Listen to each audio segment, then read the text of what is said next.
Hello and welcome to the Blue Mountain Fantasy League Week Number 6 recap. I am your no longer winless CEO, Commissioner Eric Hodgers.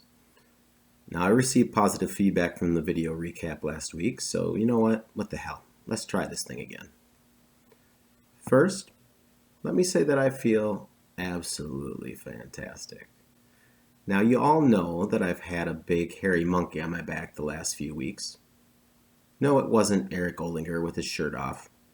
It was that little 0-5 record that I've been carrying around like an albatross.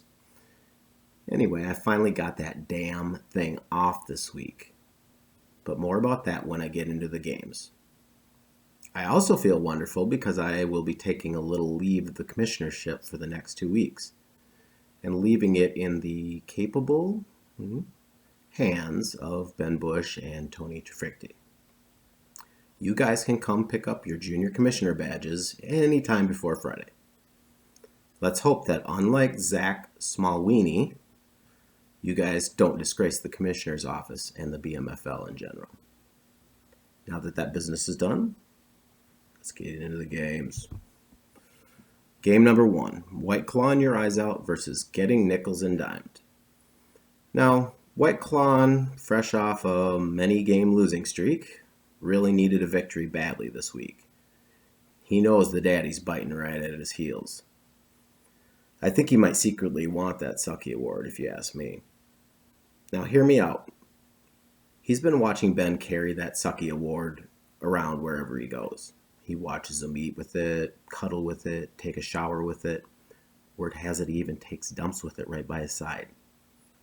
Dare I say that Ben loves that award more than his hubby. Not a real stretch there. Kirk wants it so bad, believe me. Even though he tried his best to lose by starting Jameis and his 5 interceptions this week, he couldn't quite get under the bar set by Getting Nickels and Dimed. He claimed the hard-earned loss thanks to underwhelming performances of 5 points each by Cooper Kupp and Keenan Allen. Both White Clawing and Getting Nickels and Dimed have 2-4 records heading into Week 7. Game number 2, the previously mentioned Alpha Daddy versus your mom. Now, Alpha Daddy made your mama's bitch this week. Let's just say this game has the commish a little excited. Well, a lot excited. In fact, you might say I'm fully chubbed. Nick Chubb, that is. Daddy got big numbers from him and Kyler Murray en route to a 40-point victory. As mentioned previously, Alpha Daddy no longer has that nasty goose egg in the win column. This looks like one of those rare years where Will just doesn't have the horses to compete in the BMFL. He got single-digit scoring from 6 of his starters in this one, and that, ladies and gentlemen, is how I brought your mom straight to her knees. Your mom falls to 2-4, while the daddy finds his first victory and goes to 5-1. If you count losses first. Game 3, Angry Scrotum versus Sexual Chocolate. In a performance we haven't seen since the likes of Small Tree Big Bush last year, Sexual Chocolate had 4 guys score 1 or less points in one game. Yikes. I made Sexual Chocolate my surprise pick at the beginning of the year for a playoff spot. I'd just like to go on record as saying I was legally intoxicated when I made that statement. Now, Angry Scrotum wins again, despite a less than impressive week, and we are all sick and fucking tired of it. Scrotum is 5-1, tied for the best record in the league. Sexual Chocolate is 2-4, and following his normal path, down, down, down, down. Sherlock Mahomes versus Ben Tired of Losing.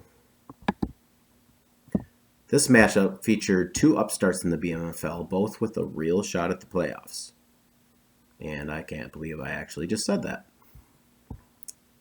I got on Sherlock Mahomes a little bit last week for fucking up his lineup, and he must have really taken that to heart. He got balanced scoring at his skill positions to claim high team scoring honors. Ben Tired of Losing had a pretty good week as well. Last year he would have killed for a 70-point performance, let alone 114 points. Too bad it was in a losing effort, but hey, you know what? There are worse things than being 3-3. Don't look now, but Mahomes is tied for first in the cheese division. Plan B versus the real Slim Shady. As I recall, Plan B had a super hot start last year and then completely fell apart in an epic collapse. Now, he has been hot this year so far, so are we considering him a contender or a pretender?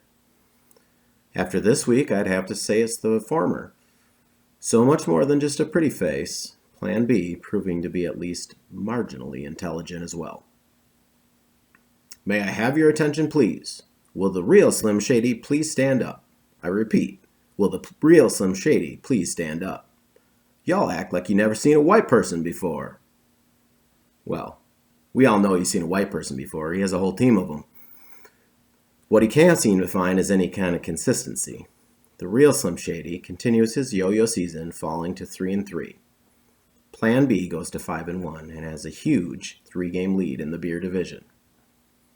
The last and final and our game of the week, Oh How I Like Trifecta versus Double Doinkers.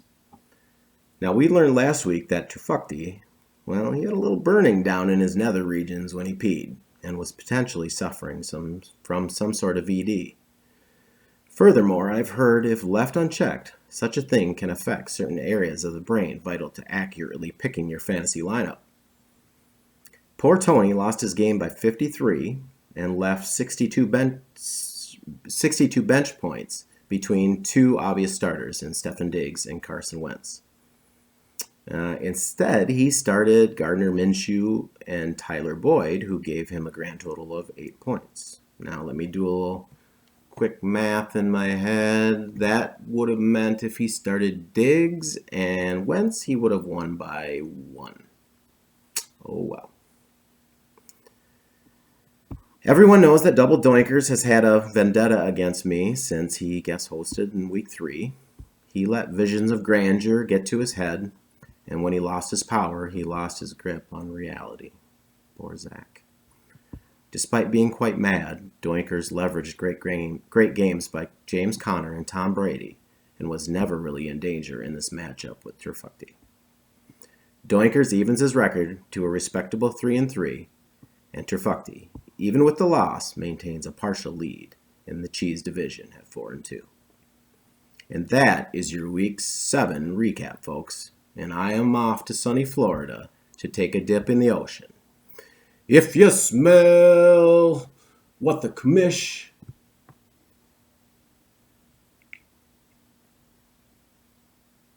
is cooking.